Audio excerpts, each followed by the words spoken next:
오늘 저희들에서 오늘 이끌어 여기까지 오게 하셨고, 또 우리들의 삶 속에서 무엇보다 우리가 주님을 알고 주님 말씀을 구하게 하신 것을 감사합니다. 아버지 하나님, 오늘도 저희를 주의 생명의 양식으로 채워주시고, 우리가 이 시대의 믿음의 뿌리를 말씀 안에 깊이 내릴 수 있도록 도와주시고, 또한 진리 가운데 살아갈 수 있는 담대한 믿음으로 채워주옵소서. 부족한 종 사용하셔서 오직 주의 진리만 전하게 하옵소서. 성령님의 역사와 감동과 이끌어 주심을 구합니다. 예수님의 이름으로 기도합니다. 아멘. 우리 계속해서 요한계시록 14장 말씀을 공부합니다. 오늘 14장을 마치기 전에 14장 중심으로 해서 요한계시록 전체를 다시 한번 복습합시다. 요한계시록은 1장부터 22장까지 있죠. 근데 요한계시록에 보면 크게 7이라고 나와 있는 것들이 있습니다. 7. 네. 기억나는 게 뭐가 있죠? 7인, 7나팔. 그렇죠. 7인, 나팔, 대저. 근데 이제 요 인이나 나팔이나 대저 나오기 전에 또 7이 나오는 것이 있죠. 교회. 그렇죠. 교회는 촛대로 이렇게 상징이 되어 있고, 7교회군에는 하나님의 7개의 별을 상징되는 하나님의 사자들이 또한 이렇게 있죠. 7이라는 숫자가 이렇게 표시됩니다. 특별히 그 중에서 이제 인나팔 대접으로 이어지는 하나님의 마지막 그 심판, 또 하나님의 마지막 이 세상의 모든 역사를 정리해 가시는 그 모습이 이렇게 성경에 나와 있습니다. 그래서 요 가지 사건을 중심으로 해서 우리가 이제 이걸 다시 한번 보면, 이제 이스라엘 사람들의 그 문화 기법 중에 카이즘이라는 기법이 있어요. 근데 이렇게 생각하시면 돼요. 샌드위치를 만드는데 가운데다가 이렇게 고기를 넣고, 여기 그다음에 이쪽에 치즈 넣고, 이쪽에 치즈 넣고, 이쪽에다 상추 넣고, 이쪽에다 상추 넣고, 이쪽에다 빵 넣고, 이렇게 빵 넣고, 그래서 샌드위치를 만드는 것처럼 성경의 여러 가지 그 내용들 가운데 이런 식으로 만들어져 있는 구조가 만들어져 있는 그런 그 성경의 내용들이 꽤 많이 있어요. 근데 특별히 요한계시록이 이런 카이즘의 구조를 가지고 있습니다. 그래서 요한계시록 12장부터 14장까지가 요 구조의 핵심입니다. 12장부터 14장까지의 내용은 우리가 요즘 공부하고 있는 내용들이죠. 12장에는 붉은 용이 등장하고, 그다음에 13장에서는 용의 이제 어떻게 보면 부하 같은 짐승들이 등장하고, 그다음에 14장에서는 이제 하나님의 그 성도들의 모습과, 그리고 이제 그것으로 이어지는 하나님의 마지막 그 역사를 이제 선포하는 세 천사의 선포와, 그리고 이제 오늘 공부할 추수의 내용들이 이렇게 담겨져 있습니다. 그런데 요 앞으로 오면 여기 바로 앞에가 7나팔이 나옵니다. 7나팔. 근데 그 앞으로 또 하나 오면 그 앞에는 7인이 나옵니다. 그 다음에 또 하나 오면 그 앞에 7교회의 이야기가 나옵니다. 이렇게. 그래서 7, 7, 7, 이 세 가지가 나와요. 그런데 이쪽으로 이렇게 오면 7 이제 대접이 나옵니다. 대접. 그러면 이제 요 가운데 14장을 중심으로 12장 14장을 중심으로 해서 7나팔과 7대접을 여러분들이 이렇게 비교해 보시면, 이제 7나팔은 8장과 9장이죠. 8장과 9장이죠. 7대접은 16장부터 한 18장까지 마지막 진노의 심판을 얘기하는데, 그 내용이 거의 똑같습니다. 그런데 7나팔 얘기할 때는 3분의 1만 무너졌다, 불탔다, 뭐 사람이 죽었다, 뭐 이런 얘기가 반복되고, 7대접 때는 다 온 세상이, 온 모든 땅이, 모든 하늘이, 모든 바다가, 모든 생물들이 이런 식으로 이렇게 나옵니다. 그래서 혹시 이렇게 짝을 양쪽으로 이렇게 짝을 이루고 있어요. 그다음에 이제 7인의 이야기를 여러분 6장과 7장에서 보시면, 6장과 7장에서 보시면 7인을 뗄 때 처음에는 4천사가 등장해서 하얀 말을 탄 천사, 빨간 말을 탄 천사, 검정색 말을 탄 천사, 청황색 말을 탄 천사. 그래서 하나님 넷을 쫙 사방으로 보내죠. 그래서 그 사방으로 이제 이 천사들이 배치가 끝나고, 그다음에 다섯 번째 뭐가 나오죠? 다섯 번째 이럴 때니까 제단 밑에서 누가 등장해요? 성도들이 등장합니다. 6장에 이제 7장에 가서 보시면 6장입니다. 6장 끝부분에 가서 보시면 성도들이 등장을 하면서 뭐라고 하나님께 얘기하냐면 우리의 억울한 죽음 이것을 언제 갚아줄 겁니까? 하나님이 좀 더 기다려야 된다. 내 형제들이 아직도 죽어서 이 숫자를 채워야 된다라는 말씀을 하세요. 그 다음에 7장으로 넘어가면 14만 4천 명 도착 찍는 이야기. 그 다음에 이제 또 14만 4천 명뿐만 아니라 그 밑으로 내려오니까 또 이제 허다한 무리의 이야기 이렇게 이어집니다. 그래서 이제 그런 이야기가 나오는데 이제 우리가 이제 19장부터 20장으로 가면 19장에서 혼인잔치의 이야기, 20장에 첫째 부활의 이야기가 나와요. 그러니까 입맞은 사람들의 어떤 사람들인지가 설명이 돼서 나옵니다. 입맞은 사람들이. 그런데 여기 입맞은 사람들의 이야기만 나오는 것이 아니라 1부터 4개의 이를 때 나왔던 이제 하얀 말, 검은 말, 청황색 말, 붉은색 말을 탄 천사들의 모습. 그 다음에 6번째 이를 때 나왔던 온 세상의 무서운 세상 사람들이 다 무섭고 두려워하면서 이제 하늘에서 막 우박이 내리고 지진이 내리고 하늘이 말려서 없어지고 하는 걸 보면서 두려워하는 세상 사람들의 모습이 여기 소개되어 있거든요. 그런데 이제 19장 20장으로 가면 혼인잔치의 이야기와 첫째 부활의 이야기가 나오면서 또한 동시에 이제 뭐예요? 이제 짐승 또는 그 다음에 사단, 그 다음에 그를 따르는 임금과 군대들, 그 다음에 사단과 사단을 따르는 만 백성들, 이들이 다 하나님의 진노의 심판 속에 떨어져서 그들이 멸망하고 이제 유황불에 던져지는 모습이 여기서 같이 나옵니다. 그러니까 6장 7장에서 임침을 받은 성도들의 모습이 혼인잔치에 들어가는 성도들의 모습으로, 그 다음에 이제 또 허다한 성도들의 모습이 또한 첫째 부활에 참여하는 성도들의 모습으로 이렇게 소개되고, 여기서 이제 환난을 받는 사람들의 모습이 이제 환난의 완성인 짐승과 사단이 지옥불에 떨어지고, 그 다음에 군대들이 지옥으로 떨어지고 하는 그런 모습으로 또한 소개되어 나옵니다. 그 다음에 7교회 이야기가 이제 우리가 보면 2장과 3장에 이제 소개가 되고 있는데, 2장과 3장에 있는 7교회 이야기는 이 뒤로 와보시면 21장과 22장에서 하나님의 새하늘과 새 땅, 즉 새 예루살렘으로 소개됩니다. 새 예루살렘을 다른 말로 말하면 어린 양의 신부 이렇게 소개하죠. 나중에 딱 해볼 거니까 구조를 아는 걸로만 하시면 됩니다.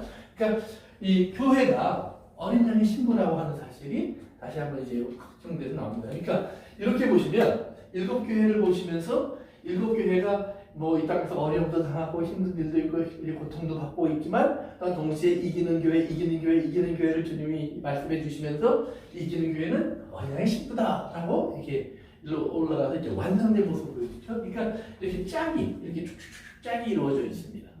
이렇게 우리가 이렇게 이해를 하면, 그러면 12장부터 14장은 이 짝을 이루는 이 세 쌍의 이야기가 이 안에서 이제 함축적으로 등장하는 겁니다.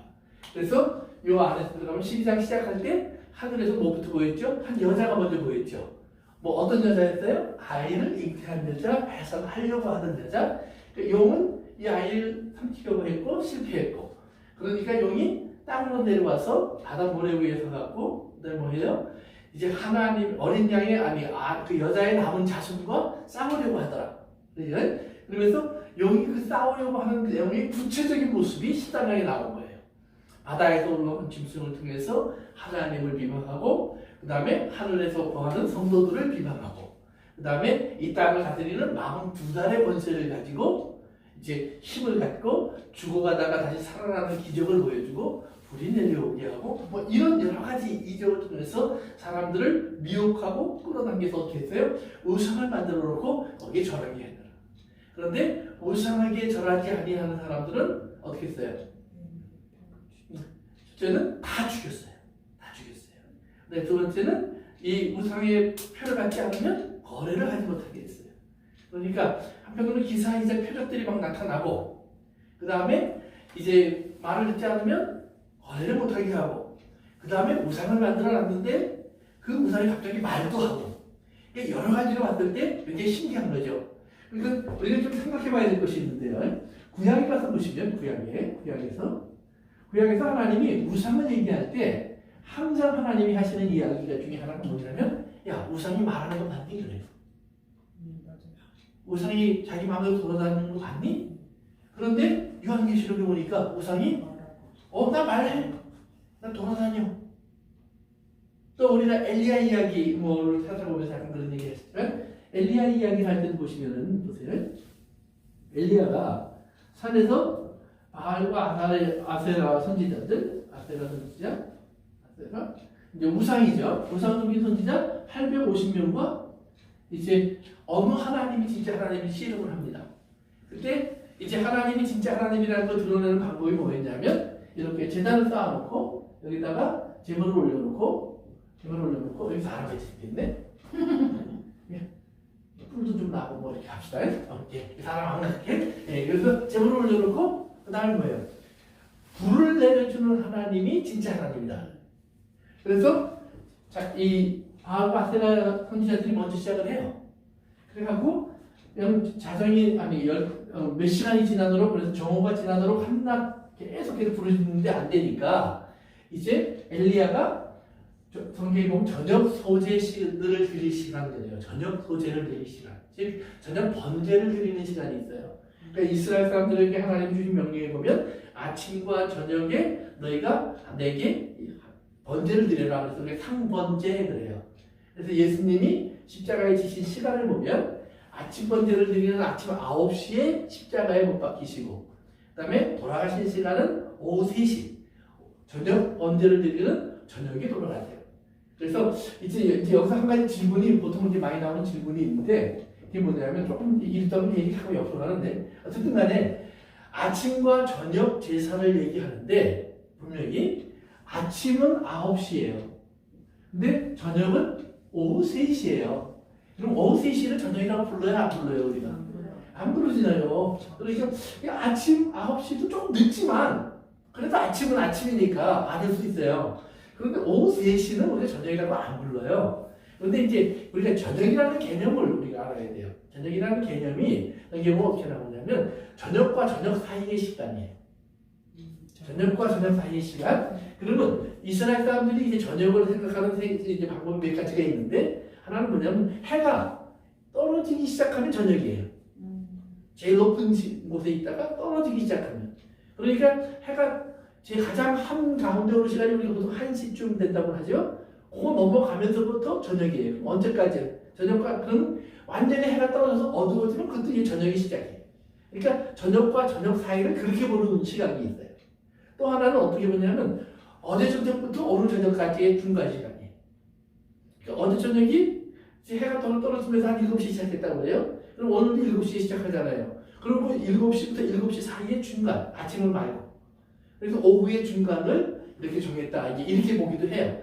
여러 가지 해석이 나오는데, 이제 그건 뭐 어떤 해석이 맞는지는 사실은 성경에 정확히 나와 있지 않아요. 그러나 우리가 말하는 저녁의 개념과는 좀 다른 개념이다라는 사실을 여러분 이해하시면 좋아요. 근데 어쨌든 간에 저녁 번제를 드리는 시간이 오후 3시예요. 그러니까 이때쯤 이제 엘리야가 하나님 앞에 나와서 제단을 다시 정리해요. 그래서 제단을 다시 다 정리하고 12개의 돌을 세우고, 그 다음에 그때 3년만 가뭄이 들었었거든요. 근데 어디선가 샘물이 터졌어요. 그래서 물을 갖다가 다 잔뜩 보여. 그리고 하나님이 진짜 하나님을 알려주세요. 불이 내려왔어요. 그렇죠? 그래서 엘리야의 제사를 받은 하나님이 진짜 하나님이다. 그래갖고 이 선지자들을 다 죽이고 이스라엘 잠깐 정신 차리는 시간이 있었거든요. 그런데 오늘 요한계시록에 와보면 불을 누가 내려와요? 그렇죠? 짐승이 13장에 보니까 짐승이 불을 내려보내요. 그러니까 이거 보세요. 우상이 말하겠느냐 그랬더니 우상이 말을 하고, 그 다음에 엘리야 시절에 분명히 이제 더구나 이제 3년 반 동안 비가 오지 않았다는 말은 뭐냐면 그게 42달이라는 얘기거든요. 그러니까 42달을 상징하는 그 환란의 시간을 상징하는 시간 속에 불을 내려오게 했던 것은 엘리야였는데, 이것은 짐승이 그 일을 하고 있다. 그러니까 사람들이 그걸 보고 짐승을 하나님처럼 보겠어요? 안 보겠어요?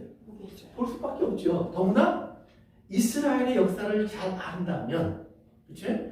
구약적인 이해를 잘 가지고 있다면, 말을 해? 불이 내려와?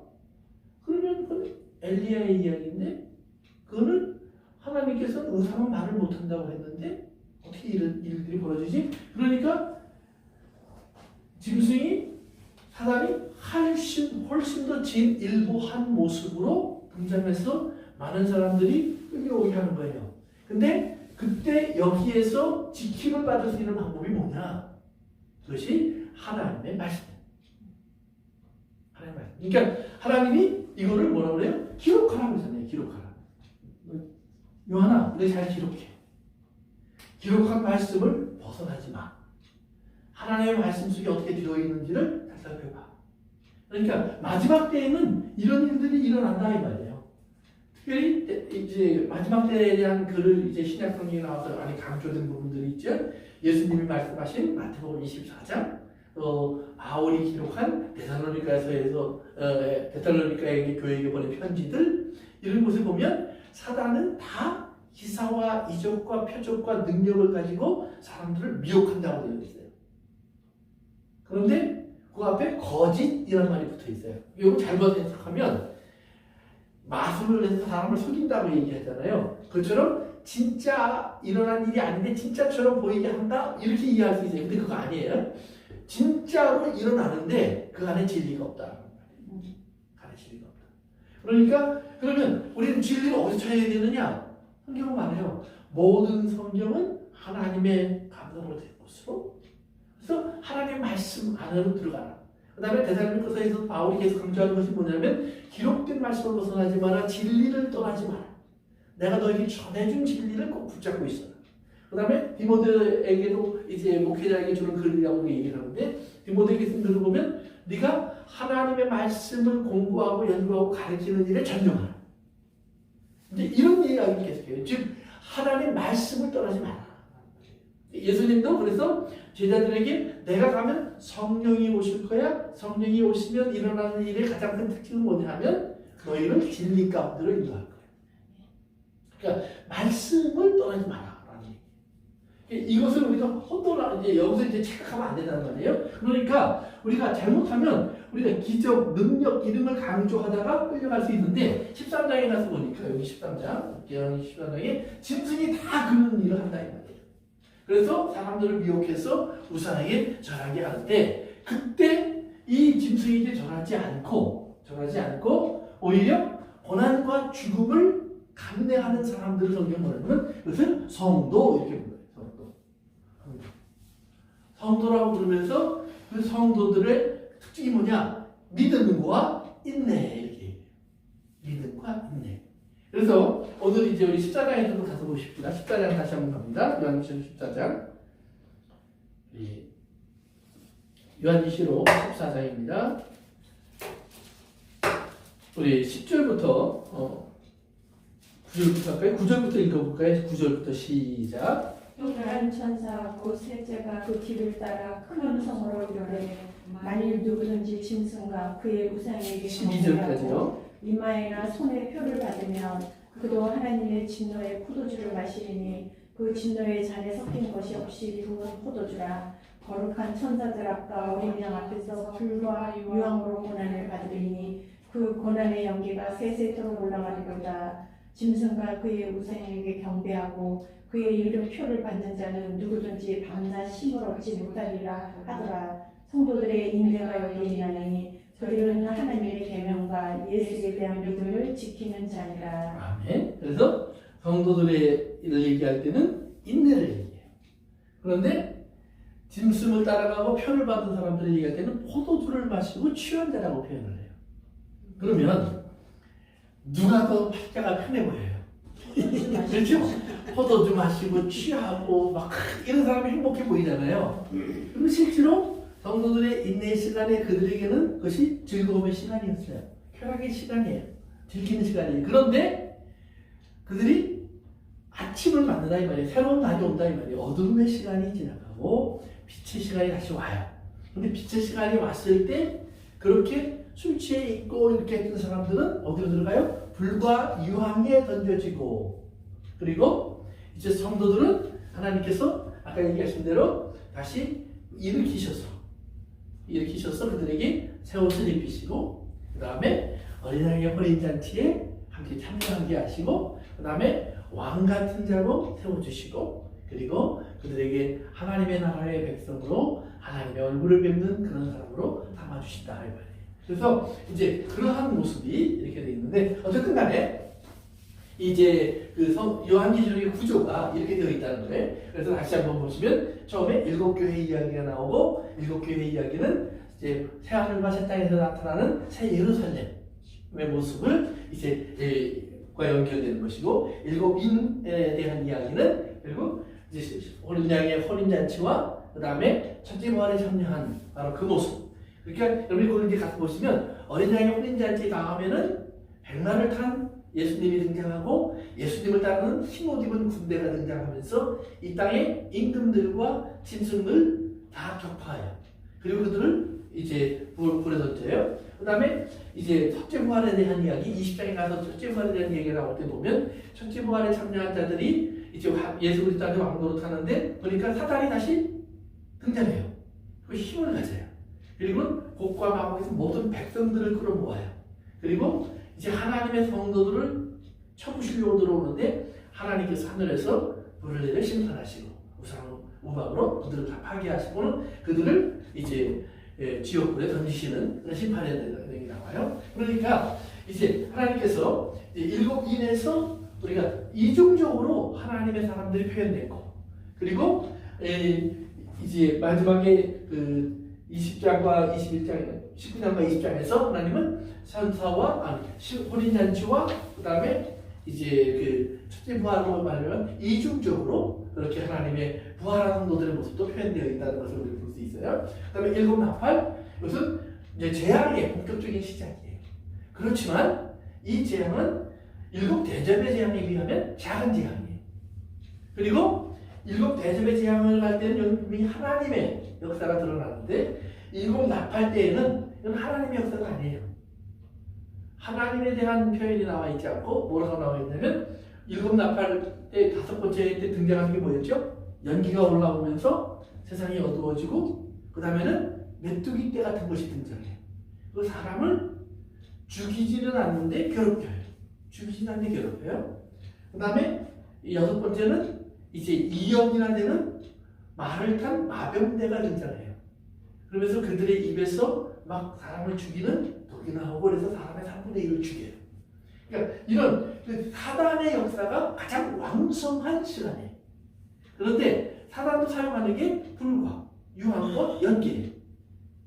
그러니까 사단은 하나님의 것을 다 흉내내고 있어요.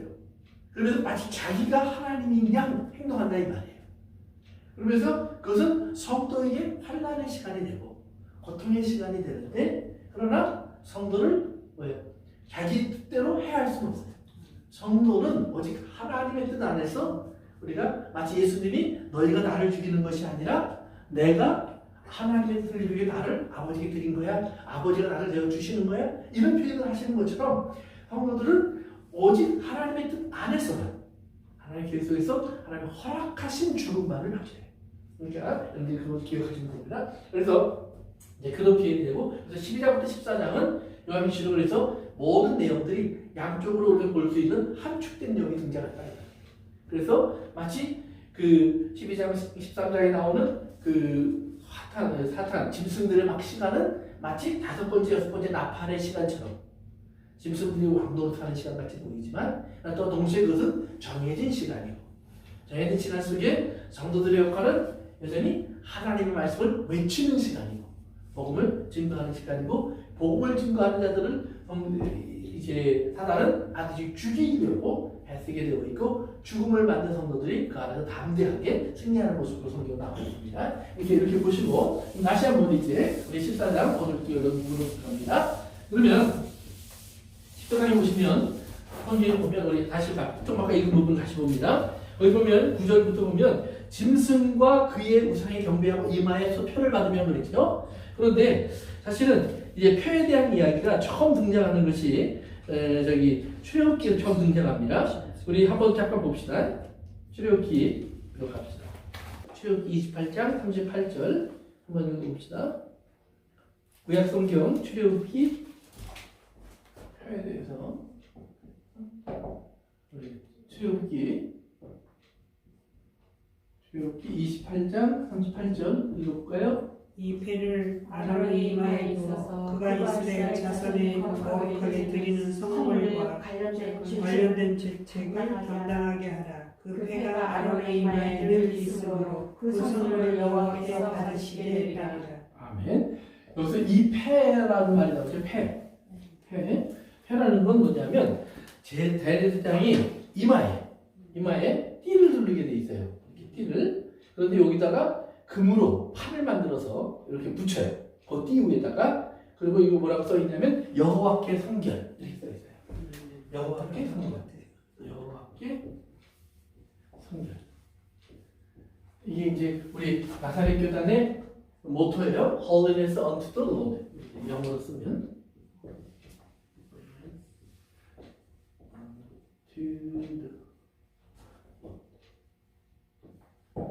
여호와께 성결. 그래서 대제사장은 머리에다 항상 이걸 붙여놓게 돼 있어요. 즉 하나님 앞에 너희는 성결한 백성이다라는 말이에요. 이 성결함을 잃으면 이스라엘이 아니에요. 이스라엘은 레위기서에서 11장에 나옵니다. 내가 거룩하니 너희도 거룩하라. 우리가 잘 많이 듣던 성경 구절이죠. 하나님의 백성은 하나님의 특성을 가져야 돼요. 하나님의 특성의 가장 기본적인 것은 거룩이에요. 그러니까 거룩을 이해해야 하나님의 사랑도 이해하고 하나님의 의도 이해해요. 왜요? 하나님의 사랑은 우리가 생각하는 사랑은 다른 사랑이에요. 하나님의 의도 우리가 생각하는 의와 달라요. 우리는 도덕을 생각하는데 하나님의 의는 도덕 수준이 아니에요. 사랑도 하나님의 사랑은 우리가 생각하는 물론 연인의 사랑, 부모의 사랑, 형제의 사랑, 친구의 사랑 여러 가지 종류의 사랑이 있지만 그 사랑을 다 초월하는 사랑이에요. 그 이상의 사랑이라 이 말이에요. 그러니까 그걸 완벽하게 이해할 수 있는 사람은 사실은 아무도 없어요. 그래서 하나님의 사랑은 하나님의 존재는 하나님의 생각은 하나님의 뜻은 우리와 다르다. 다르다라는 말이 다르다. 이것이 거룩하다라는 거예요. 네. 다른데 똑같은 게 세상 어디에도 없어요. 하나님만 가지고 있어요. 그래서 그것을 거룩하다 이렇게 표현을 쓰는 겁니다. 그래서 거룩의 기본 개념은 구분했다, 다르다라는 말이에요. 그래서 우리가 이건 하나님 거야 라는 말은 뭐냐면 넌 다른 사람과 달라라는 말이에요. 그래서 성경에 하나님을 믿는 사람들은 성도 이렇게 부르는 사람들 부르거든요. 그 성이라는 말이 뭐냐면 다른 이 말이에요.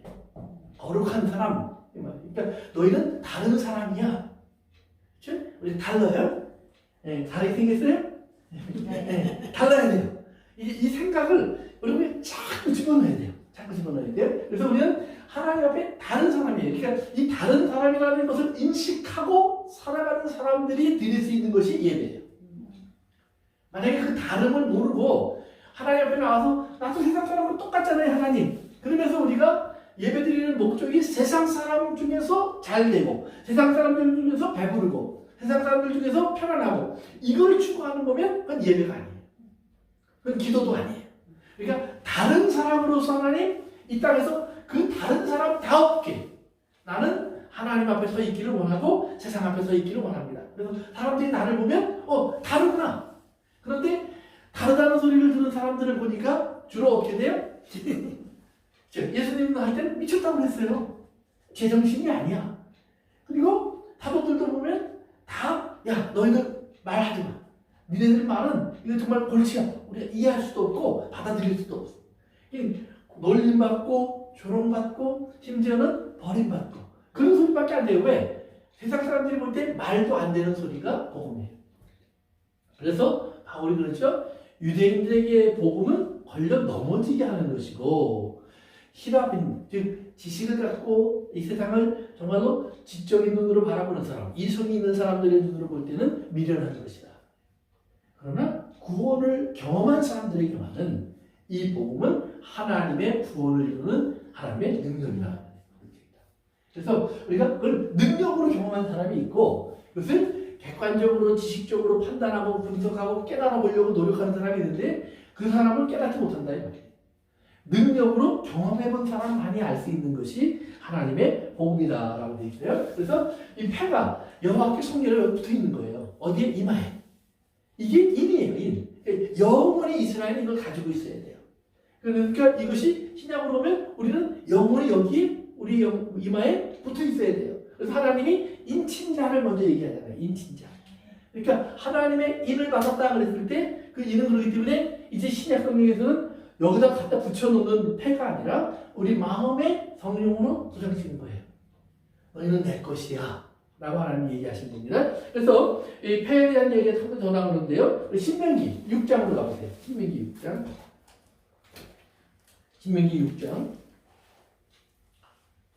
신명기 6장 8절 같이 읽어보세요. 이 신명기 6장 8절 3절입니다.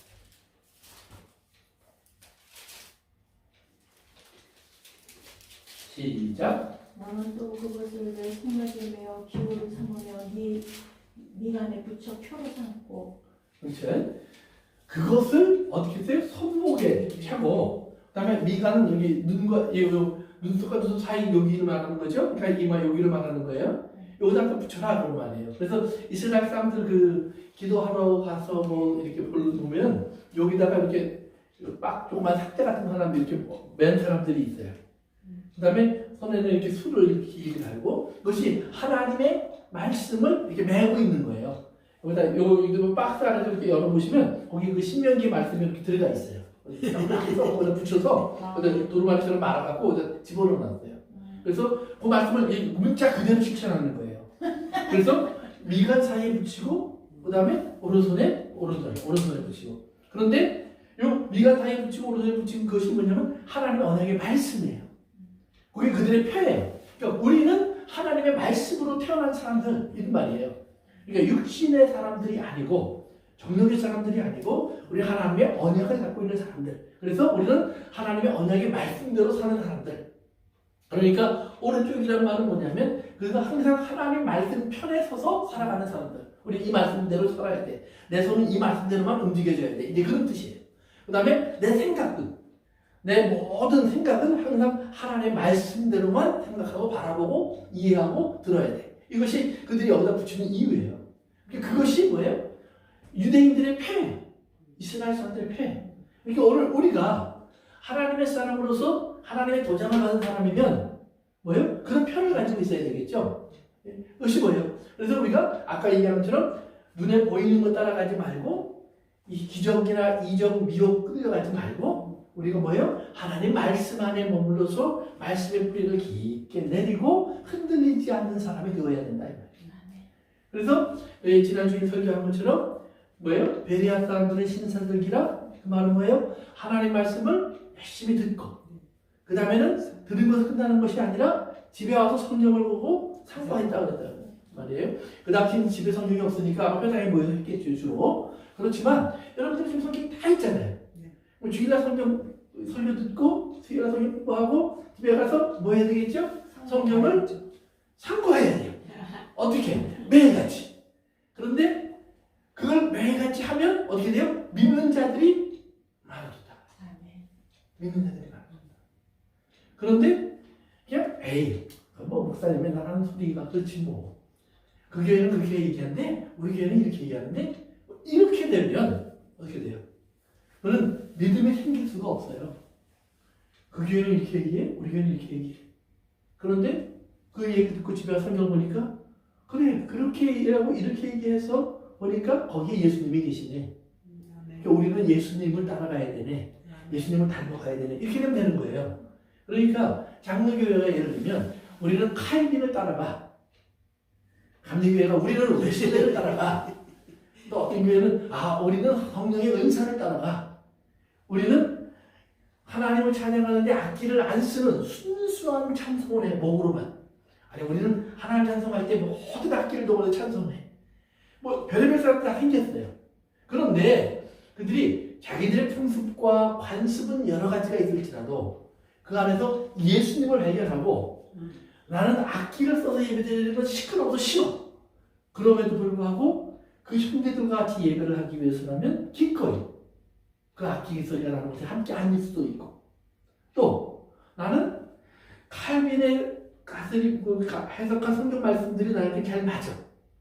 그러나 웨슬레를 통해서 예수 그리스도를 만난 사람들이 예수님을 믿는 그 길을 또 받아들이기도 하고, 그래서 우리가 예수님을 발견할 수 있는 사람들 속에서 함께 생활할 줄 아는 이런 믿음이 필요한 거예요. 그러니까 예수님을 발견하는 게 중요한 거예요. 그래서 예수님이 너희가 성경에서 영생을 얻을 줄 알고 성경을 열심히 공부하는데 너희가 나에게는 오지 않는구나 그랬어요. 그러니까 바꿔 말하는 거예요. 성경을 열심히 상고하되 우리 거기서 예수님을 발견해야 되고 예수님에게 나아갈 수 있는 길을 찾아야 돼요. 그래서 거기까지 가지 못하면 우리는 뭐가 돼요? 유대인들처럼 돼요. 가다가 중간에 서서 마치 우리가 하나님 앞에 온 것처럼 착각한다 이 말이에요. 그래서 우리 꼭 예수님을 발견할 수 있는 거기까지 나가시기 바랍니다. 그래서 이제 구약에는 표가 여기다 붙이는 금패, 또 말씀을 여기다 상자에 넣어서 머리에 붙이고 그다음에 손에 이렇게 묶어놓는 그런 표로 나왔지만 신약에는 이것이 하나님께서 우리에게 주신 성령의 표예요. 그러니까 안 보여요. 그런데 짐승이 와서 눈에 보이는 표를 주는 거예요. 그래서 이 표 받아 이마에, 손에. 그러면 너희들이 이 땅에서 정말 마음대로 먹고 마시고 누리고 즐길 수 있어. 그러니까 이제 많은 하나님의 사람들조차도 거기에 끌려갈 수 있다 이 말이에요. 그런데 우리가 다시 하나님 말씀 안으로 들어와 보니까 하나님은 더 이상 그런 표를 이야기하지 않고 계시더라 이 말이에요. 예수님도 여기에 표를 붙이신 적이 없어요.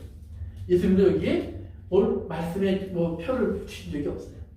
예수님이 그러나 항상 예수님이 하신 말이 뭐예요? 아버지가 내 안에 계시다.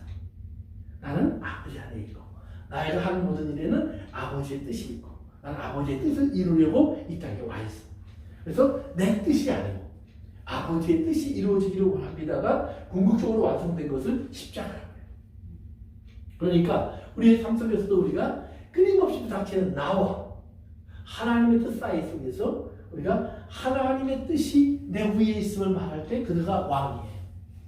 그게 왕이에요. 다스림을 받는 사람이 자기 속에서 그 다스림이 이루어진 사람이 그 삶을 이 땅에 필요할 때 이 세상이 다스릴 수 없는 새로운 사람의 모습이 나타나는 거예요.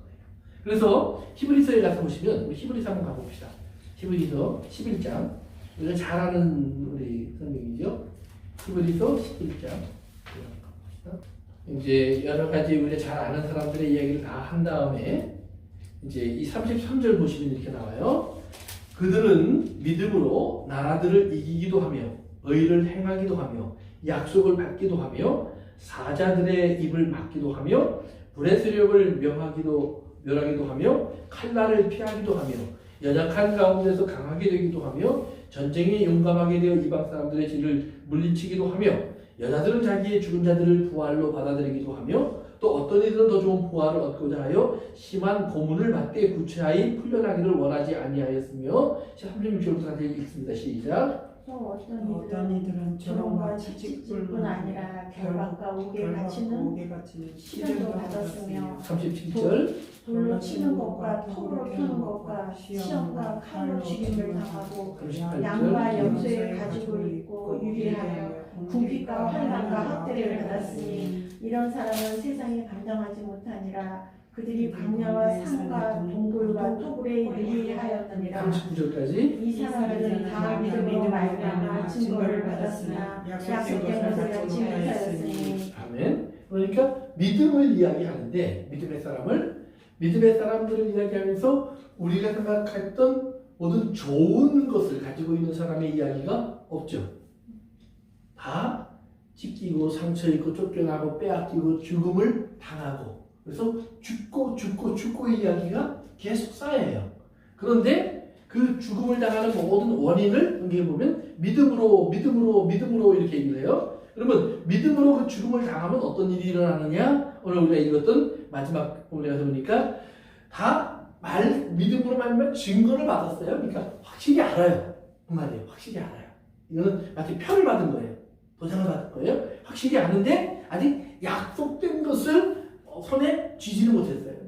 그러면 믿음의 결과가 구체적으로 무엇인가를 결정하지 못했다는 말이에요. 그런데 40절 보세요. 시작. 이는 하나님이 우리를 위하여 더 좋은 것을 예비하셨은즉 우리가 아니면 그들로 온전함을 이루지 못하게 하려 하시니라. 아멘. 근데 거기서 나왔던 그 믿음으로라는 이야기의 대상자가 누구냐면 다 구약시대의 사람들이에요. 구약시대. 그러니까 신약시대만 고통을 받은 것이 아니라 구약시대의 사람들이 다 그렇게 고난을 받고 죽었다 이 말이에요. 진짜 믿음을 갖고 사는 사람들은. 그런데 그 사람들이 그렇게 죽었는데 오늘 신약시대에 사는 우리들에게는 믿음은 어떤 의미를 갖느냐 이 말이에요. 우리들에게 그 믿음은 뭐냐면 그 사람들이 받고자 했던 것을 우리는 받은 사람이다 이 말이에요. 그 사람들은 이렇게 도장만 받았는데 우리는 그 사람들이 도장 받으면서 하나님 언제 줄 거예요? 언제 줄 거예요? 하는 것을 우리는 직접 받은 사람이다. 그 직접 받았다는 것이 뭐냐면 그것이 예수 그리스도다 이 말이에요. 그러니까 구약 사람들은 예수님을 기다리면서 예수님이 꼭 와야 돼. 예수님이 오셨다고 약속했으니까. 그리고 예수님이 오시면 이제 우리가 기다렸던 모든 일이 이루어질 거야. 라고 말한 그 모든 것이 이루어진 것을 받은 사람들은 이제 신약시대의 성도들이다 이 말이에요. 그럼 신약시대의 성도들과 구약시대의 성도들의 차이는 뭐냐? 구약시대 사람들은 예수님이 올 것을 바라봤지만 우리는 예수님이 오면서 주신 것이 다 왔어요. 그래서 예수님이 오면서는 뭘 주셨느냐? 성령을 주셨어요. 그럼 성령을 주셨다는 말은 뭐냐? 이제는 하나님을 우리가 아버지라 부를 수 있게 되었고 하나님 단순히 아버지라 부르면서 끝나는 것이 아니라 그럼 하나님은 다 내 거네? 이렇게 됐다 이거예요. 좋지 않으세요? 너무 좋아요. 네, 그렇죠? 하나님은 다 내 거예요. 그런데 하나님이 이 땅에 금도 내 것이고 은도 내 것이고 그러는데 금은 내 주머니에 들어온 적이 없고 은은 내 주머니에 들어온 적이 없어요. 그런데 예수님이 이 땅에 살면서 계속해서 하나님이 내게 주신 것을 얘기하신 게 있어요. 뭐냐면 하나님이 내게 주신 사람들. 그러니까 하나님은 금보다 은보다 사랑을 원하시다. 그 사람을 원하시기 때문에 사람을 가지시려고 하나님은 금도 은도 일단은 다 밀어놓으시는 거예요. 사람을 가지시는 거예요. 사람을 얻기 위해서 그럼 하나님이 하신 것이 뭐냐? 그것이 하나님은 복음의 사람을 이 땅에 보내시는 거예요. 복음의 사람은 어떤 사람이냐? 하나님이 너를 사랑하셔라고 말할 수 있는 사람이에요. 하나님이 너를 사랑하셔. 하나님 너를 얼마큼 사랑하신지 알아? 죽기까지 사랑하셔. 끝까지 사랑하셔. 그렇기 때문에 그 사랑 안으로 들어와 이 말을 할 수 있는 거예요. 그래서 그 하나님의 사랑을 얘기하는 거예요. 그러면 동시에 하나님의 그 사랑을 이야기하면서 또한 얘기하는 게 뭐냐면 그 하나님의 그 사랑 속에서 하나님이 이루셔야 될 완전한 하나님의 나라가 있기 때문에 이 세상은 곧 심판받을 거야. 그것이 오늘 우리가 읽지 않았지만 14장에 이제 세 천사의 시작인 거예요. 한 천사가 쭉 날아가면서 심판의 때가 이르렀고 그랬죠? 지난 시간에 얘기해서 넘어갑니다. 그 다음에 두 번째가 뭐예요? 바벨론 성이 무너졌고 이 세상이 자랑하는 금은 모와 부귀 영화를 나들은 그 성이 다 무너져서 불타버리고 그리고 이제 오늘 세 번째 천사가 날아가면서 얘기하는 게 뭐예요? 짐승의 표 받고 짐승의 그 도장 받아서 너희가 이 땅에서 포도주 마시면서 띵까띵까 하고 있는 것이란 그것이 사실은 너희들을 죽이고 있는 시간이야. 화면의 시간이야. 그러니까 마약이나 우리가 잘 알잖아요. 술에 취하고 중독된 사람들이 그들의 행복은 뭐냐면 술 한잔 하는 거예요. 마약 한 대 맞는 거예요. 그러면 그렇게 편안해 보여요. 행복해 보여요. 그런데 우리가 수없이 많이 보지만 그들의 모습은 어디 있어요? 길거리에 버려진 모습이고 헐벗은 모습이고 저 마약불에 있는 모습이고 사람 무시를 못하는 모습이고 파괴되어지고 무너져가는 모습이에요. 그리고는 자기가 아무것도 아닌 존재로 나라고 떨어져가는 모습이에요. 그런데 그 사람들의 소원은 뭐예요? 또 하나의 마약이에요. 또 하나의 한국의 술이에요. 그러니까 술과 마약이 계속 빠져들어가고 있다는 말이에요. 그러니까 그들은 주인이 누구예요? 술과 마약이에요. 그런데 하나님께서 불러내신 하나님의 사람들에게는 하나님이 다른 걸 주시는 거예요. 그것은 우리에게 인내할 수밖에 없는 걸 주시는 거예요. 기다릴 수밖에 없는 걸 주시는 거예요. 그래서 인내와 기다림을 통해서 하나님께서 이루시고자 하셨던 하나님의 나라를 바라보게 하시고 그 다음에 하나님의 뜻이 지금 이 땅에서 이루어지는 그 모습을 우리가 경험하게 하시는 거예요. 그러면 하나님의 뜻이 지금 이 땅에서 이루어지는 그 모습이 뭐냐? 우리가 하나님 앞에 온전한 예배자로서의 서 있는 모습이에요. 그러니까 짐승에게 경배하는 것이 아니라, 눈에 보이는 그것 때문에 경배하는 것이 아니라 하나님의 약속의 말씀 때문에 하나님을 경배하는 그 모습을 우리 찾는 겁니다. 그러면 이제 우리 14장 일단 같이 돌아갑니다. 14장을 돌아갑니다. 이제 우리 14장 우리 14절부터요. 이제 13절까지는 지난 시간에 봤으니까요. 14절부터 같이 읽습니다. 20절까지 시작. 또 내가 보니 흰 구름이 있고 구름 위에 인자와 같은 이가 앉으셨는데 그 머리에는 금멸관이 있고 그 손에는 예리한 낫을 가졌더라. 또 다른 천사가 성전으로부터 나와 구름 위에 앉은 이를 향하여 큰 음성으로 외쳐 이르되 당신의 낫을 휘둘러 거두소서. 땅의 곡식이 다 익어 거둘 때가 이르렀음이니이다 하니 구름 위에 앉으신 이가 낫을 땅에 휘두르매 땅의 곡식이 거두어지니라. 또 다른 천사가 계속해서요.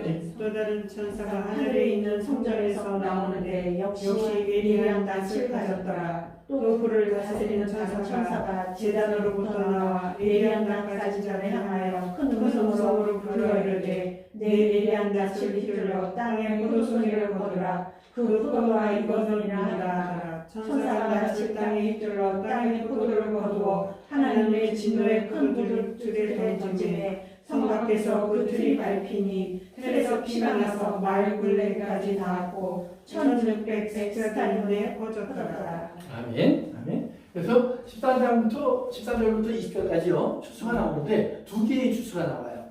13절부터 26절까지는 곡식이 다 익었다 이렇게 나와요. 곡식이 다 익었다. 그 다음에 17절부터 2절까지는 뭐가 나와요? 포도가 다 익었다 그래요.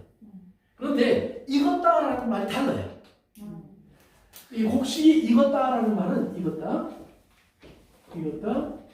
여기도 이제 익었다 그러죠. 그러니까 똑같은 한국말도 나오는데 곡식이 익었다는 말은 희게 되었다라는 말이에요. 희게 되었다, 하얗게 되었다 이 말이에요. 그 다음에 포도가 익었다라는 말은 가장 맛있는 상태,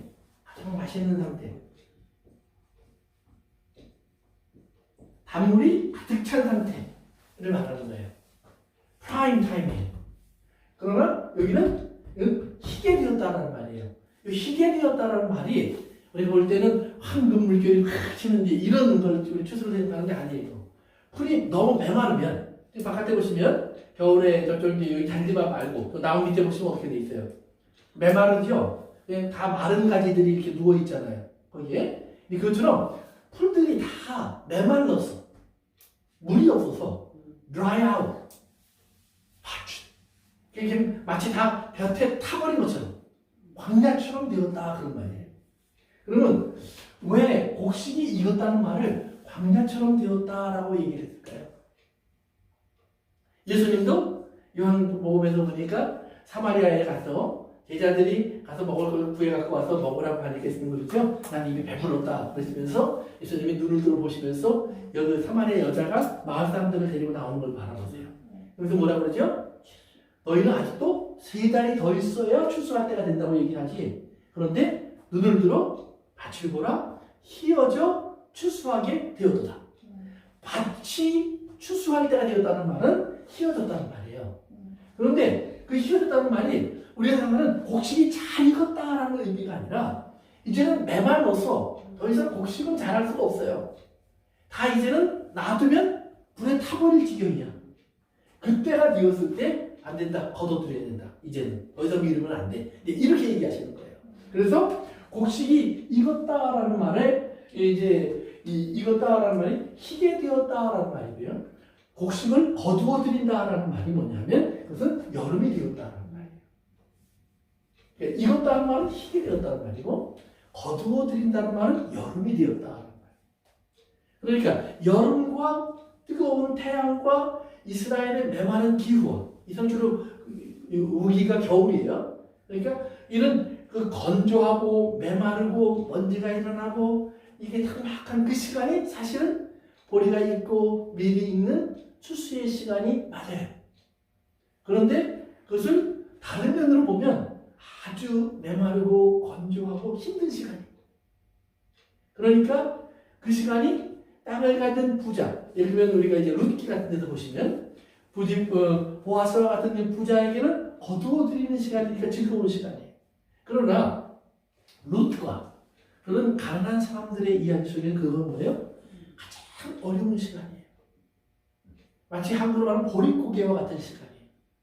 그런데 그 보릿고개와 같은 시간에 하나님께서 룻기에서는 이제 보아스를 통해서 룻을 도우시잖아요. 그처럼 하나님께서 가장 그 어려운 시간 이제 다 타버리고 하나님의 성도들도 더 이상 이제는 힘에 겨워하는 것 같은 그런 환경이 되었다 이 말이에요.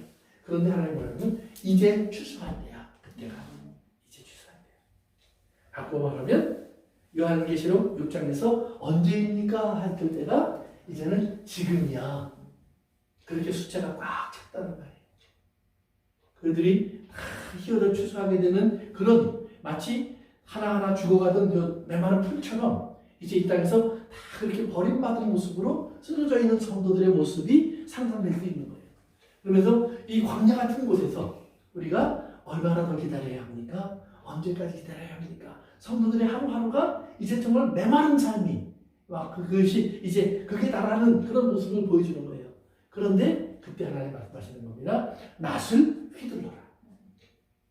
근데 낫을 휘두르는데 이제 밑에 포도를 추수할 때는 한번 17절에 가서 보세요. 다시 17절 뭐라 하냐면 또 다른 천사가 하늘에서 뭘 갖고 있어요? 예리한다. 그쵸? 천사가 가지고 있어요. 근데 위로 올라가세요. 14절 시작. 또 내가 보니 흰 구름이 있고 구름 위에 인자 같은 이가 앉으셨는데 그 머리에는 금면류관이 있고 그 손에는 예리한 낯이 빠졌더라. 아멘. 14장이에요. 요한계시록 14장. 그러니까 14장 14절 보니까 곡식을 추수하는 분은 인자 같은 이 이렇게 나와요. 그런데 포도를 추수하는 사람은 존재는 천사가 이렇게 나와요. 그러니까 추수꾼의 모습이 달라져요.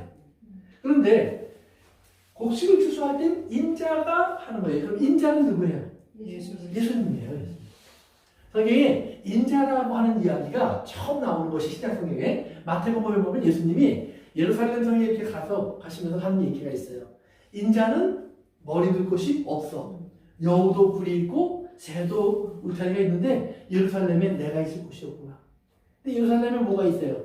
상징적인 건물이 뭐죠? 예루살렘에 그렇죠. 성전이죠. 성전은 아버지의 집이에요. 아버지의 집은 예수님의 집이에요.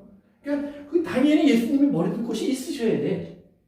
그런데 없다라는 말이에요. 왜? 예수님 말씀하시죠? 그렇죠. 성전은 도덕의 구별이 되어버렸어요. 강도의 소굴이 되어버렸어요. 그 안에 하나님의 자리가 다 존재하지 않는 곳이 되어버렸다 이 말이에요. 그러니까 머리 둘 곳이 없어요. 그런데 예수님이 오히려 사마리아에 가서 희어도 추수하게 되었다. 예수님이 갈릴리 호숫가에 가서 말씀을 하시면서 비유를 주시면서 자 인자가 와서 씨를 뿌렸어. 그러면 그 씨는 저절로 싹이 나고 자라서 때가 되면 열매를 맺을 거야. 열매를 맺게 되면 하나님이 천사를 보내어서 그 곡식은 거두어 드릴 거야. 그리고 알곡은 거두어 드리고 그다음에 뭐예요? 그렇죠. 쭉정이는 불에 태워버릴 거야. 뭐 이런 이야기를 그쪽에서 하셨다 이 말이에요. 예루살렘에 갖고 있어야 될 것은 이방인 또는 사마리아인들이 아니면 갈릴리 사람들이 듣고 있다 이 말이에요. 그러면서 예수님께서 말씀하시는 거예요. 이제 진짜 하나님의 추수는 그렇기 때문에 단순히 한 나라의 한 민족의 추수가 아니에요. 그렇죠? 모든 나라와 백성과 민족과 방언과 그것이 계속 반복해서 나오잖아요. 그 마지막 천사가 하늘을 날아가면서 마지막 때의 복음을 외칠 때도 보면 모든 족속과 백성과 방언에 들어야 될 말씀을 전하라고 그러잖아요. 그러니까 모든 사람이 들어야 되는 복음이고 그 안에 이것이 나타난단 말이에요. 이루어지는 곡식들이. 그러면 환란 그 메마른다는 말은 아까 얘기했던 광야의 시간, 메마름의 시간, 참나로 삭막한 시간. 하나님의 생수로 이제 연명해가면서 그러나 믿음 속에서 소망을 가지고 기다림의 시간. 그러면서 이 세상은 이렇게 해서 이제 다 잘라져서 못 쓸 것이 되어버린 마치 버림받은 교회의 모습 같은 모습들이 남아있는데 그 모습을 이 세상은 버렸을 때 하나님은 거기에서 이제 추수를 시작하셔서 다시 거두어 들이신다는 말이에요. 누가? 인자가 직접 불러내신다. 그래서 하나님께서 불러내시고요. 그 다음에 이제 17절부터 가서 보시면 또 다른 추수가 나오는데 이건 포도의 추수예요. 근데 여기서 말하는 포도의 추수는 이것은 죄의 심판을 말하는 거예요. 왜? 왜? 포도주 나왔죠? 그 포도주가 어떤 포도주인가를 보여주는 거예요. 그래서 포도가 익었다, 프라임이 됐다는 말이에요. 그 말은 구약으로 말하면 죄가 창세기 15장에서 제가 한번 얘기했었죠. 아브라함에게 하나님이 말씀하실 때 아직은 아말렉의 죄가 어떻게 하지 않았어요? 꽉 차지 않았어. 그래서 430년을 기다려야 돼. 이렇게 얘기하셨단 말이에요. 그런데 그 꽉 차지 않았다는 말이 아직 맛있게 익었어. 그 말하고 똑같은 말이에요. 이렇게 생각하시면 돼요. 이제는 꽉 찼어. 가득해서. 이제는 더 이상 기다릴 필요가 없어. 그래서 저는 그 포도송이가 다 익었다 이렇게 몇 번을 다시 익고 했는데 그 이유가 이제 포도나무의 비유가 있잖아요. 그렇죠. 예. 이제 그런 포도도 있어요. 좋은 포도. 왜 이게 믿지 않는 자들의 형벌이잖아요, 말하자면. 근데 포도를 왜 거기에 그렇게 잘 익은 포도송이로 표현을 하셨을까? 그 구약에 가면 수없이 나와요. 이스라엘을 향한 하나님 진노의 모습을 이제 보세요. 이제 그 포도 아까 얘기할 때는 맛있는 포도를 얘기했잖아요. 네. 그 단 포도 이야기가 나오는 부분들이 있어요. 그래서 단물이 흘러내려와요. 그것은 생수와 연결돼요, 항상. 그런데 여기서 말하는 포도주로 할 때 포도주가 될 때 어떻게 하느냐? 어떻게 돼요? 그렇죠. 여기 보니까 포도가 다 익었어. 거두다는 말이 나오죠. 거두다. 근데 여기서 거두다는 말은 여러 명이어서 거둔다는 말이에요. 그래서 여기는 모아들인다는 말이에요. 그러니까 요 잘 익은 것들을 다 모아와. 그리고 그 다음에 뭐라고 나왔어요? 그렇죠. 포도주 틀에 집어넣고 밟어. 그러니까 그것은 단물을 이야기하는 게 아니에요. 지금 하나님의 진노에 짓밟는 모습이에요. 하나님은 그 죄를 이제는 이렇게 내가 밟아버릴 거야. 내가 완전히 짓밟아서 정말로 형체도 남기지 않을 거야.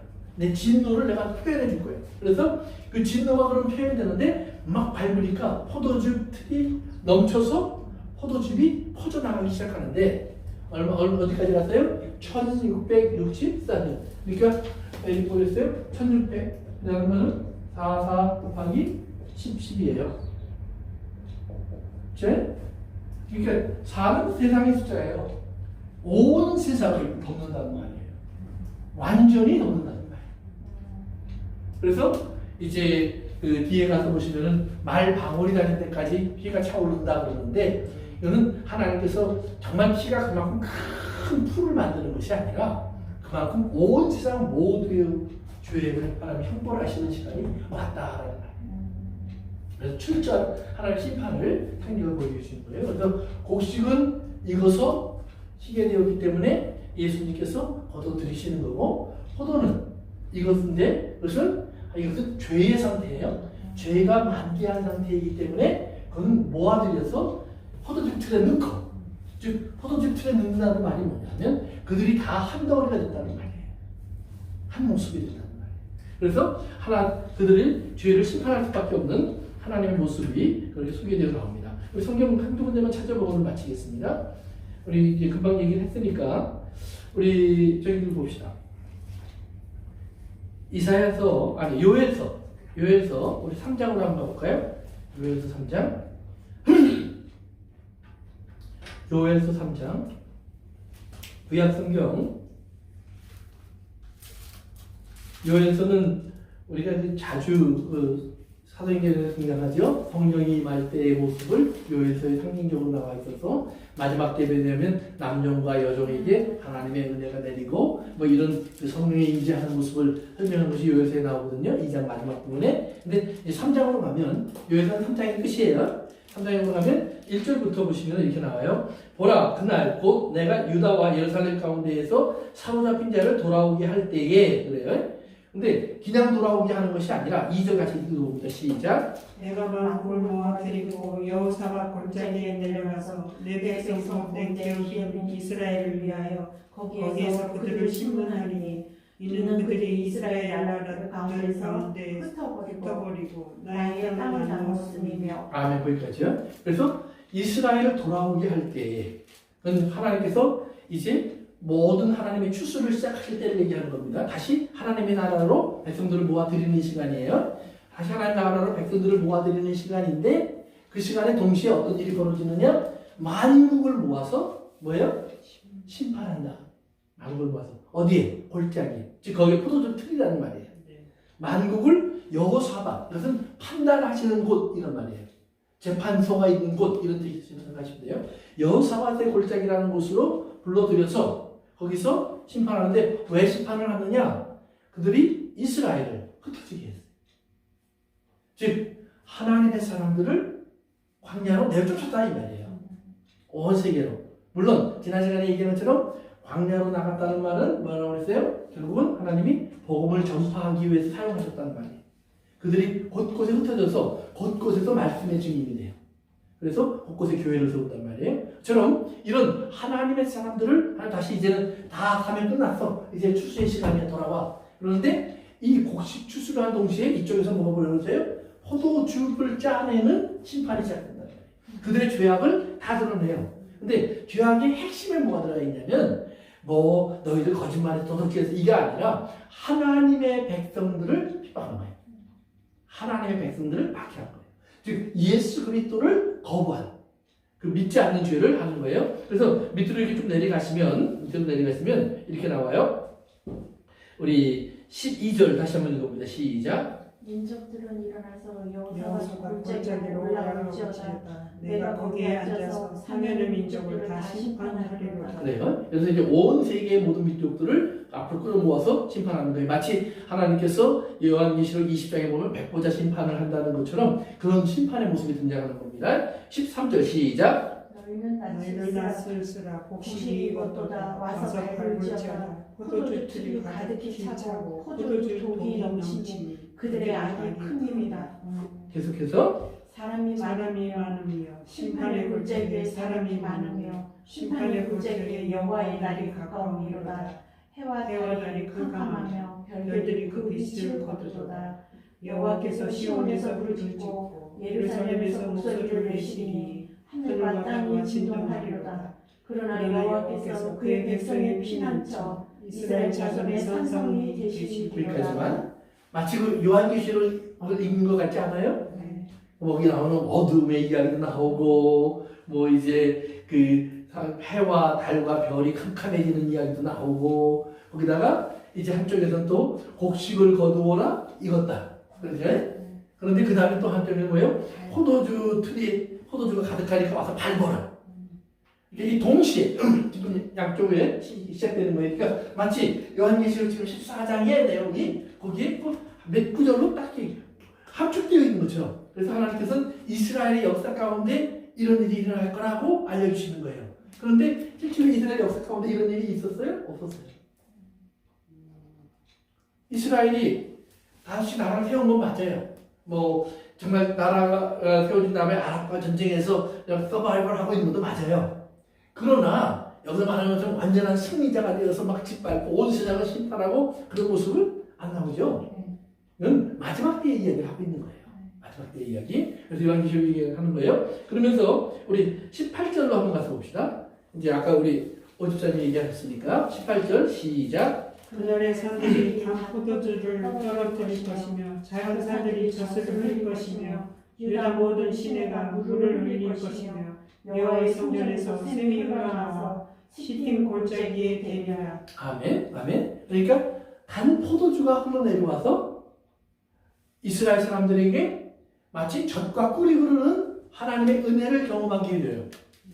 이건 단 포도주예요. 단 포도예요. 그러니까 이건 이 포도가 아니에요. 이 포도는 그 위에 나온 찌밟는 포도예요. 그러니까 악이 가득한 것을 심판하시는 것이 있고, 그다음에 하나님께서 이제 단 포도. 그래서 단 포도는 어디 나오느냐? 예수님께서 제자들에게 성찬식을 제정해 주실 때 뭐라고 그랬어요? 이 잔을 너희가 가져가서 먹고 마셔. 이건 내 살이고 이건 내 피야. 그 다음에 나는 아버지의 나라에서 너희와 같이 다시 새 포도주로 마실 때까지 안 마실 거야. 근데 그때 되면 나도 마실 거야. 아니에요. 그게 다 포도예요. 예수님과 우리가 다시 포도주 한잔 할 날이 그다 이 말이에요. 얼마나 좋아요? 그냥 이 교회 다니는 사람이 마셔도 되나 안 되나 어디가 고민을 하면서 한 잔 마실 때마다 갈등이 일어나는 사람들이 얼마나 많은데 예수님이 나랑 같이 마시자 그러니까 얼마나 단포도주를 그것도 그러니까 그런 얘기를 하시는 거예요. 그래서 우리가 그 구분을 좀 이렇게 할 줄 알면 돼요. 그래서 밑에 보면 이제 세상 사람들의 땅은 오히려 황무지가 되겠고 그 다음에 하나님의 나라에서 백성들의 땅은 이제는 아름다운 땅이 돼요. 그래서 이것으니까 19절까지 한번 읽어볼까요? 19절 시작. 그러나 애굽은 황무지가 되겠고 에돔은 황무한 들이 되리니 이는 그들이 유다 자손에게 포악을 행하여 무죄한 피를 그 땅에서 흘렸습니다. 아멘. 그 다음에 21절에 보면 내가 전에는 그들의 피 흘림 당한 것을 갚아주지 아니하였거니와 이제는 갚아주리니 이는 여호와께서 시온에 거하십니다. 나중에 보시면 이제 18장 요한계시록 18장에 가시면 바벨론이 무너질 때 바벨론 성 안에서 피가 나와요. 어떤 피가 나오느냐? 성도들의 피가 나와요. 하나님의 사람들의 피. 그것을 갚아준다는 이야기를 여기서 하고 있는 거예요. 그러니까 구약의 이야기가 지금 신약에 와서 완성되어지는 모습으로 요한계시록은 이루어지고 있는 거예요. 그러니까 이스라엘 사람들이 생각했던 하나님의 나라의 회복, 이스라엘의 회복이라고 하는 개념이 그들이 알고 있었던 이스라엘이라는 눈에 보이는 나라의 회복이 아니라 요한계시록에 나오는 하나님의 나라의 새로워지는 모습으로 요한계시록이 그걸 해석해주고 있는 거예요. 우리에게 바로 가르쳐주고 있는 거예요. 그러니까 우리는 그걸 보면서 우리는 하나님의 나라는 이렇게 이루어지겠구나. 그러면서 이제 아까 이제 14장, 11장부터 14장이 요한계시록 전체의 중심이라고 되어 있죠. 중심에 있다고 얘기했는데 그 중심의 이야기가 뭐냐면 그래 사단은 너희를 해하려고 시작을 했어. 그래서 13장 사단은 그렇게 너희를 괴롭힐 거야. 그러나 14장 그러나 너희는 시온 산에 올라가서 찬양을 부르게 될 거야. 그 찬양을 부르는 이유는 바로 세 천사가 선포하는 하나님의 말씀 때문인데 그 선포하는 내용을 들어봐. 그들이 복음인데 그 안에 심판을 이야기하고 있고 그 심판의 대상은 바벨론이고 그리고 짐승의 편을 받은 사람들이야. 그러나 그들은 지금 술에 취해 있어. 포도주에. 그래서 그들이 오히려 자기들이 지금 즐겁고 기쁜 날이라고 생각을 하고 있는데 아니야. 불과 유황이 기다리고 있어. 그들은 사단이 아까 5번째 나팔, 6번째 나팔에서 사단이 연기와 불과 유황을 가지고 마치 하나님의 사람들을 괴롭히고 죽이는 것을 등장을 시켜주면서 보여주면서 사단의 권세인 것처럼 보여주고 있지만 아니야. 사단도 거기에 던져질 거예요. 그러면서 그 이 모든 것은 추수를 위한 이제 준비야. 그리고 이제 추수의 시간이 되었어. 그렇기 때문에 그 추수가 진행될 거야. 그럼 이 다음부터 뭐가 나올까요? 15장, 16장? 추수의 모습이 나오겠죠. 되죠. 이렇게 포도주 틀을 올라가서 밟는다는 말이 뭔지 15장, 16장에 그게 나오겠죠. 17장, 18장까지 이어지면서 그 다음에 하나님께서 거두어 드렸다고 하는 곡식의 추수가 뭔지 19장, 20장에 가면 나오겠죠. 그리고 이 모든 것이 끝나고 나면 21장, 22장에서 하나님의 나라는 이런 것이야 라고 새하늘과 새 땅이 등장하겠죠. 우리가 그런 것을 이제 알 수 있어요. 그 다음에 우리 한 문제만 더 보고 마치겠습니다. 스가랴서 5장. 스가랴서 요엘서 뒤로 가시면 됩니다. 스가랴서 5장. 우리가 옛날에 한번 읽었던 구절인데요. 5장 1절부터 우리 보십시다. 1절부터 3절까지만. 1절부터 3절까지만. 스가랴서 5장 1절부터 3절 같이 읽습니다. 시작. 내가 다시 눈을 들어본즉 날아가는 두루마리가 있더라. 그가 내게 묻되 내가 무엇을 보내기로 내가 대답하되 날아가는 두루마리를 보나이다. 그 길이가 20규빗이요 너비가 10규빗이니라. 그가 내게 이르되 이는 온 땅 위에 내리는 저주라. 도둑질하는 자는 이쪽 글대로 끊어지고 맹세하는 자는 저쪽 글대로 끊어지리라 하니라. 아멘. 두루마리는 날아가는데 앞뒤에 글이 있다는 말이야. 앞뒤에. 그 이제 비슷한 이야기가 모세가 십계명 받고 내려왔을 때 십계명 앞뒤에 글이 있다고 했어요. 그러니까 여기서도 보이고 여기서도 보이는 거예요. 그래서 십계명은 덮어놔도 보이고 열어놔도 보이고 다 보이는 거예요. 그러니까 숨겨질 수 없는 하나님의 법이라는 성격을 갖고 있는데 마찬가지로 여기도 앞뒤에 글이 새겨져 있어서 다 보이는 거예요. 누구든지 보는 거예요. 큰 두루마리가 날아가니까 그런데 이 두루마리라는 말이 낫이라는 말이에요. 낫이라는 말이에요. 그러니까 하나님의 말씀은 심판의 힘을 가지고 있는 거예요. 항상. 그래서 하나님의 말씀이 낫이 되어서 온 세상에 선포되었다라는 말은 그럼 모든 자에게 하나님의 낫이 임할 시간이 왔다는 것을 알려주는 거예요. 그러니까 우리가 지금 이 약을 읽고 있는 것은 하나님의 낫이 말씀이 낫이 되어서 두루마리가 되어서 지금 나에게 찾아온 거예요. 그래서 이제 나를 하나님이 곡식으로 거두가든지 아니면 포도로 거두어서 집에 넣고 밟든지. 그런데 성경은 우리에게 너에게는 내가 이미 내 사랑으로 도장 찍었어. 언제부터? 이 모든 것의 시작부터. 그러니까 요한계시록의 시작에 인친다는 이야기가 나온 것이 굉장히 중요한 거예요. 그러니까 이 모든 것의 시작 전에. 그러니까 사단이 막 우리 겉으로 볼 때는 막 하는 것 같은데 그 전에 하나님의 역사가 있었고 그리고 그 결과도 이미 하나님 준비해 놓으셨다는 거예요. 그러니까 사단이 하는 일이 등장하면 꼭 하나님의 일이 하는 일이 나타나게 돼 있어요. 그런데 사단은 예수님을 죽였지만 부활은 비밀로 지금 남아 있거든요. 왜? 그건 믿는 자에게만 하나님이 알려주신 확신이에요. 그러나 이때가 되면 드러나게 되죠. 예수님의 다시 오심이 보여지겠고 모든 사람이 보겠고 그러잖아요.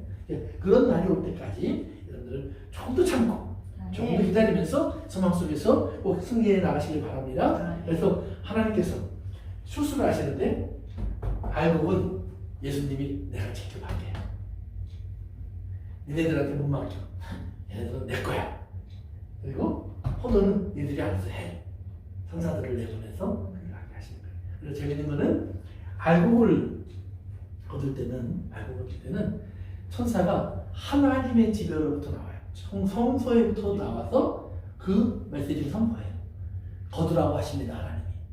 그런데 포도를 거둘 때는 성경은 제단에서부터 나와요.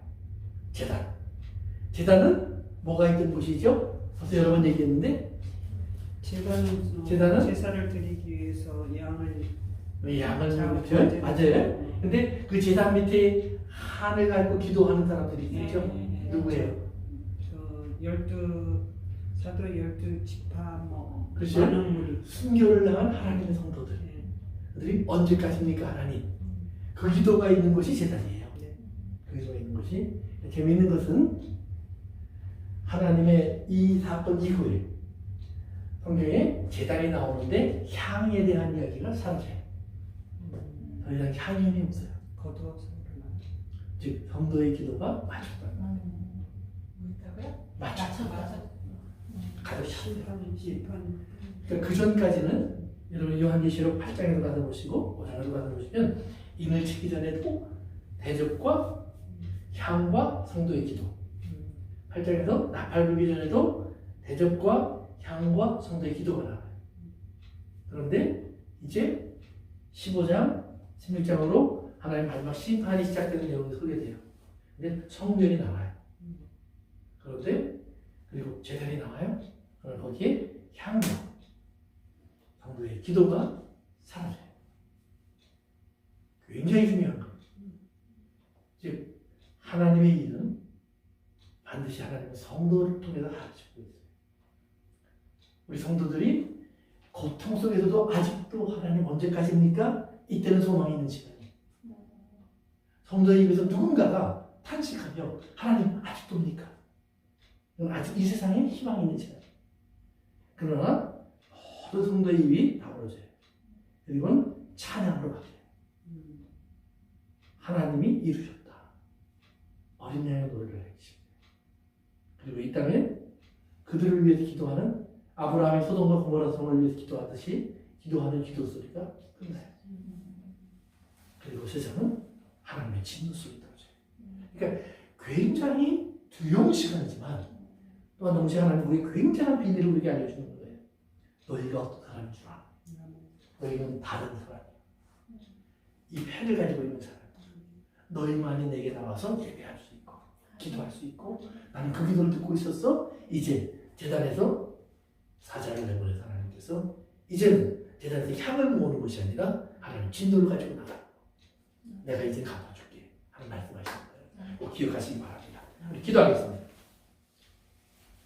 아버지 하나님, 오늘도 저희들은 주의 말씀을 하면서 우리에게 주시는 주님의 위로와 권면을 생각합니다.